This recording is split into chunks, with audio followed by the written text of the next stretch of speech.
जियो हम बेचैन है गे जहिया से गेलही मिले न चैना हमरा कोना तू भूललही गे छौरी जियो हम बेचैन है गे जहिया से गेलही मिले न चैना हमरा कोना तू भूललही भई गेलियौ गे घायल गे छौरी सुन लेना गे छौरी सुन लेना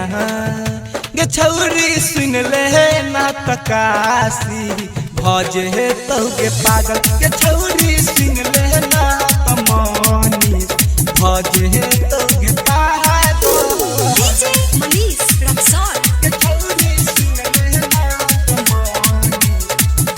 गे छौरी सुन लेना तमानी भजे तो गे पागल जहिया से ससुरा गलही घूम क कहियो नहीं लही गे कोना कब काशी जी तो दोसरा के तू भेलही गे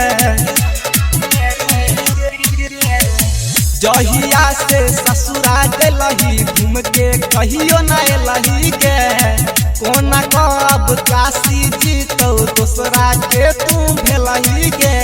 दिल नहीं माने है कोना कमनाबू बाजौ नहीं जब तोहर पाया गे छौरी सुन लेना गे छौरी सुन लेना गे छौरी सुन लेना तकासी भजे तो गे पागल गे छौरी सुन लेना तमानी भजे तो गे पागल DJ Manish Rexall गे छौरी सुन लेना तमानी गे छौरी सुन लेना तमानी भजे तो गे पागल मनीष के तू छोड़ के गेलही बन गेलही कठोर गे जाय के सुनील मृत्युंजय के संगे चल गेलही तू घर गे मनीष के तू छोड़ के गेलही बन गेलही कठोर गे गाय के सुनील प्रकाश के संगे चल गेलही तू घर गे